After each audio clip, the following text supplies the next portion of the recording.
नमो भगवते वासुदेवाय। ॐ नमो भगवते वासुदेवाय।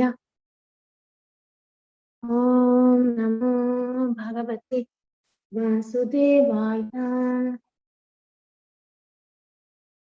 ॐ अज्ञानतिमिरन्दस्य ज्ञानाञ्जनशलाकया चक्षुरुन्मिलितं येन तस्मै श्रीगुरवे नमः।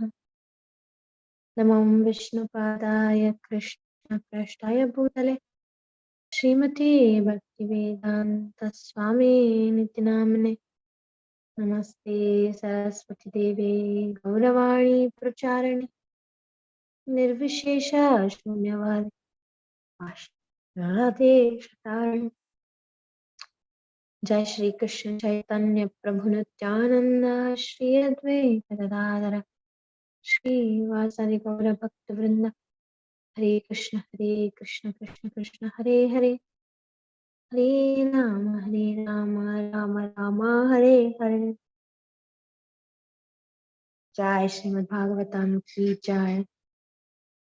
This is the light for our life in this darkness of Kali Yuga. Srimad Bhagavatam gives us the ability to distinguish between reality and illusion. Such a medicine that suits our hurting soul, because the soul is not happy in this material world, and Srimad Bhagavatam is that link to actually connect us to the spiritual dimension. Thank you for joining me in this. Good morning, Hare Krishna.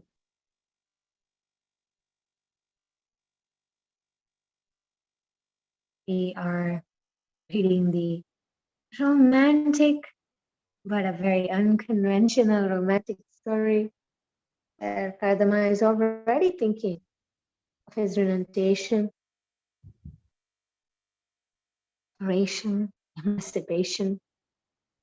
He has no idea to remain in household life entangled, unlike the rest of humanity. So we stopped at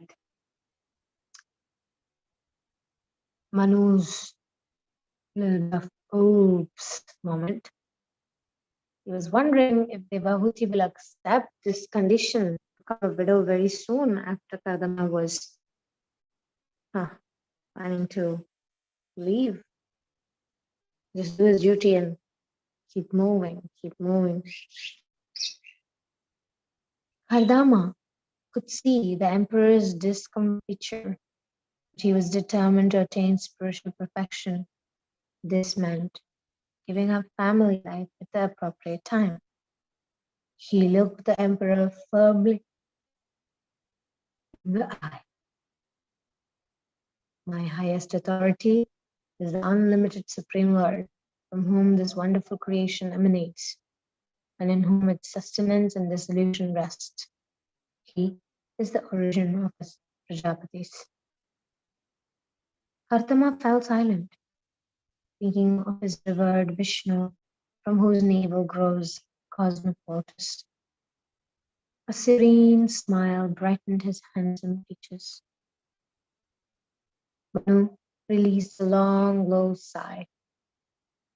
We read that yesterday. Plainly, Kardama would not change his mind. Rising slowly, he returned to his wife and daughter. Kardama followed him out of the hut and watched from a distance as the emperor explained his terms. Devahuti swayed with shock, her face turning ashen. Her mother's eyes grew wide with dismay. The emperor gently pacified them. Devahuti slowly regained her composure. Looking toward Kardama, she nodded. Her mind was set on him alone. Knowing her desire, Shatarupa also consented. Manu took his daughter by the arm and, accompanied by Shatarupa, escorted her to Kardama, placing her hand in his. Holy sage, I gladly offer you my daughter. Kindly accept her for her virtues equal yours.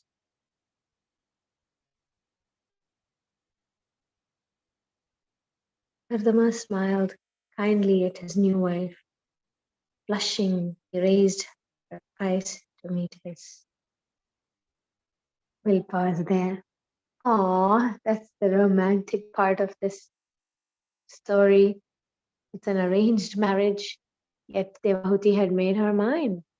Oh, she was willing to take up whatever austerity came because she was fixed on this is the man that she wants to be with. And she didn't care about the details of what it entails, what sacrifices it's going to take. In today's world, as Prophet says, as soon as there's discord, then people want divorce. As soon as our wishes are not fulfilled, we want to quit. The Vedic tradition is fixed on commitment, dharma. It's not based on how we feel. It's not a feelings-based lifestyle. It's a dharma-based lifestyle.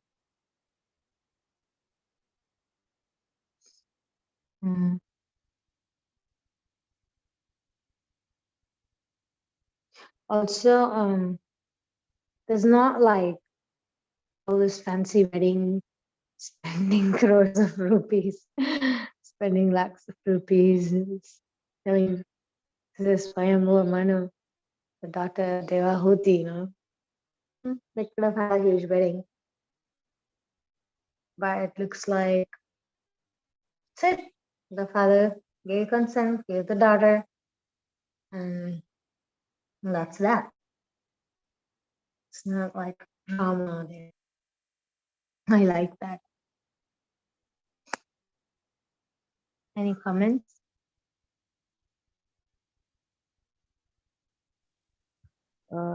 He was such a known king and a Shambhu.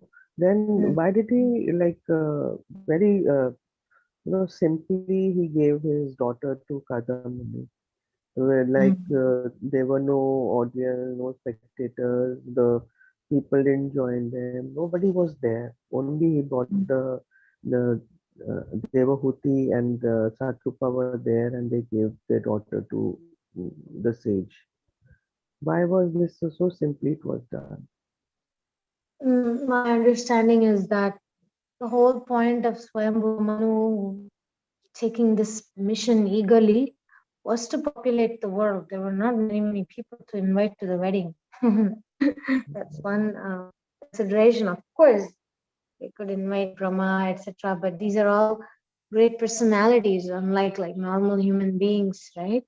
Brahma already has given permission. Brahma has already blessed. So Swayambhu Manu's connection are all divine beings who already know what's going to happen, Vishnu, Brahma, right? So on one angle, from one perspective, the world still needs to be populated.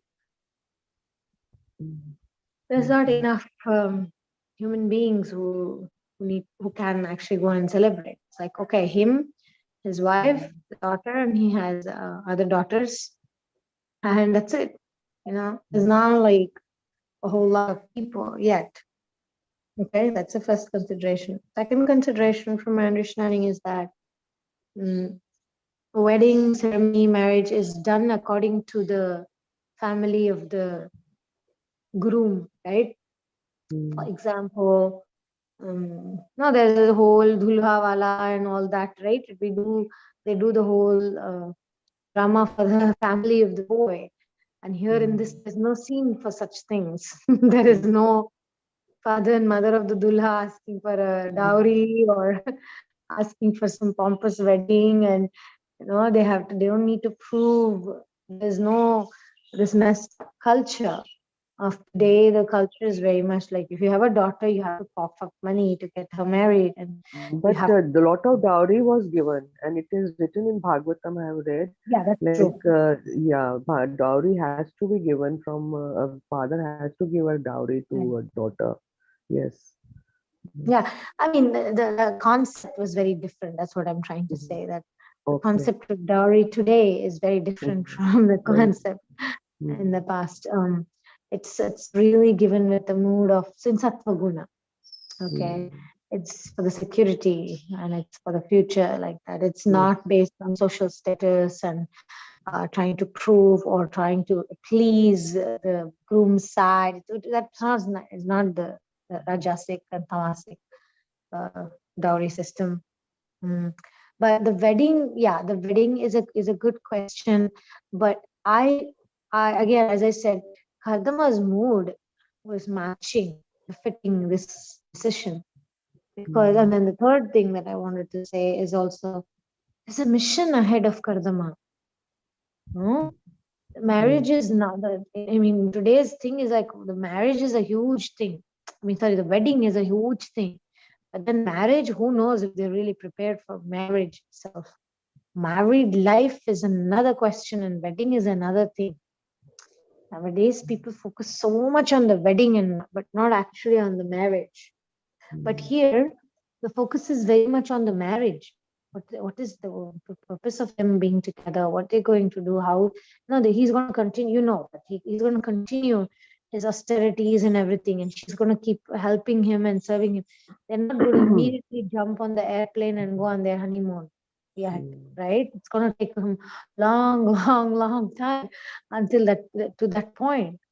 So the whole culture was opposite.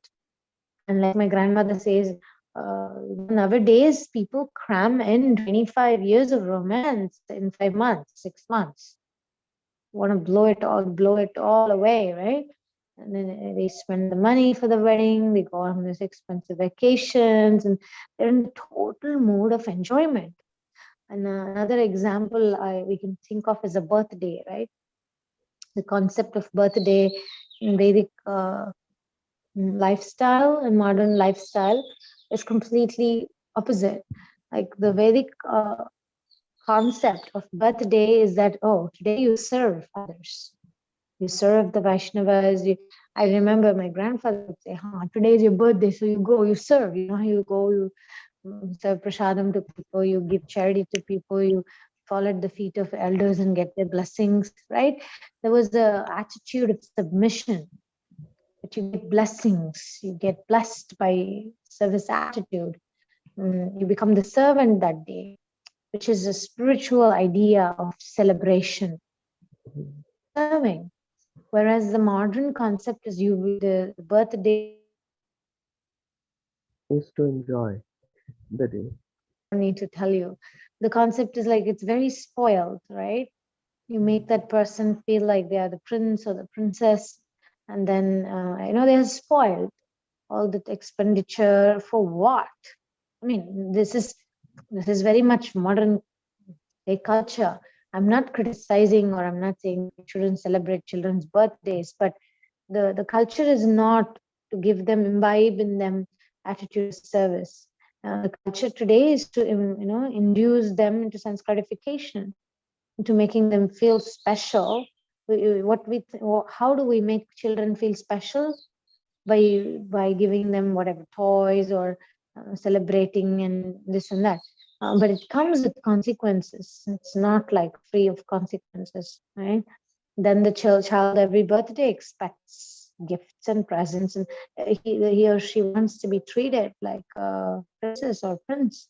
And then the parents at one point start to complain and say, oh my God, my kid is always wanting things. And he doesn't want to serve us. He wants to go away and live in the United States. And we did so much, and the kid doesn't even care. Well, who gave that culture, right? So the culture is the Vedic culture and the modern day speculation is opposite. It's very contradictory.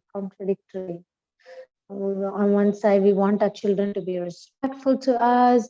We want them to take care of us when we're old or things like that. But then we give them the culture of, you just think of your enjoyment. It's all about you. It's your life. And then when they do it, then parents feel bad. I've seen, personally, I've seen so many devotees. One person I'm thinking of specifically, so proud. Oh, my son is doing so well, and he's going to America. And then now, recently, she was lamenting like anything. She was saying, "I feel so alone. My son doesn't want to come back. He doesn't want to have a relationship like I dreamed of." But then I thought, like a few years ago, they were so happy that he made it and he's got this job abroad, and so it's all very messed up. The Indian people don't know what they're doing. They have ideas of children success, but then they also have their selfish desires. There's no sync. There's no harmony between what's beneficial for the children, what's actually dharmic, what is your desire. It's all messed up. They want their children to be successful so they can show off. Similarly with marriage, they want to show off, oh, we have a big fat wedding. And then, so it's all the culture, or they want to please the groom family by conducting a big wedding. So the purpose of big wedding is the same as we discussed with birthday. The idea is service. You get blessings from everybody to perform your grihastha dharma. That's the idea. It's not about which palace you marry and how much money you spend for decorations, and your wedding dress has to cost you a fortune, right? People spend so much money on wedding clothes and decorations, and then when the pujari comes who was to do the yagya, they give him $100. They may have spent $1,000 for their wedding shoes or something for the reception, and then they just want to give like the minimum to the priest. So this is the culture today. The culture today is like, yeah, ceremony itself, the blessing part of getting blessings from the demigods, getting blessings from the elderly or the senior, and getting instructions of how to lead a graceful life. It's not even taking a back seat. There's no seat actually. It's a very like trivial. It has become a very small, insignificant part of the weddings. Yes, And right, so we can actually take a look at it from Srimad Bhagavatam perspective of what was the purpose of weddings, absolutely. right? And here is like Swayambhuva Manu is giving blessings. She is agreed. I mean, in one sense, you can even say this was like kind of like a Gandharva marriage, right? She liked him. The father accepted and gave her to him, and he is happy with her, and that's that. There is not like a whole drama here like that. So I don't know. These are my three points, Yeah, right. but it's something to consider. Something to consider. I remember also when we were supposed to get married, there's so many options and this and that, and I was like, I don't want to spend like tons of money on the wedding itself. I want to focus on the marriage. Okay, one day you throw away all that money. Uh, like, and usually, even though we might do it with the proper attitude, or we want the blessings of all the devotees, we may do it, right? Like that's a great thing. We want to feed the devotees, we want to give presents to the devotees, right? We want to make everyone feel happy. We all congregate together, it's an opportunity to meet and sangha and kirtan and everything.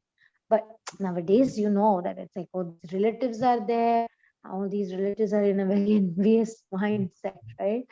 Anything you do is a problem. Anything you don't do is a problem. They'll criticize. So there's not the attitude of blessing the bride and groom. There's more like, all this backbiting and criticizing and gossiping. Oh, they didn't do this, they didn't give that, and oh, the boy is like that, the girl is like that. So there's a lot of bickering at the weddings. It's not so much about the mood is not conducive to spiritual life. I remember even when my husband, when we were trying to get married, he was also like, don't waste money on the big location, or has to be fancy decorations. I mean, this is like 21 years ago. And when they asked me, they asked what kind of, this name plate, right? This big thing with flowers they spend. Back then, 10,000 rupees was a lot of money. And they Yes. said it's gonna cost 10,000 rupees to make that flower thing with the name on it.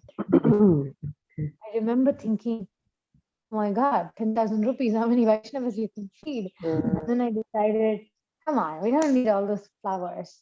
And I just said, for 1,000 rupees, they made a simpler board with letters, with the names. And I said, this is enough. Whoever goes by on the road, they know, okay, this is the wedding here. It's enough, right? And then I decided to give that 10,000 rupees to the lordships to buy flowers and to buy things. I said, better to decorate the Lord than to decorate our names, Yes. like that. So I think it's a personal choice, and I think it's a motivation. Why? Yeah. Why do I want to? Is it for showing off, or is it for the Lord? If say, like for example, let's say my Guru Maharaj was coming to the wedding or something, of course I would like to decorate that seat for him to sit and make get a special room or something, make the arrangements. If some, like for at our wedding, Jana Nivas Prabhu had come, so wow, that was like, great, right? So the point is our motivation. Is it in the mood of service? Is a celebration in the mood of service? Then it's Sattva Guna. Is it in the mood of showing off? Oh, that's Rajaguna. Or is it in the mood of pressure by the society and the relatives? I have to do it, otherwise I won't be accepted. That's in Tamaguna. So we have to see our motivation. And here it seems the motivation is very beyond Sattva. Yeah. It's like Swayambhu Manu is. It was, 8 years back. My daughter got married, so we did it in Yeah.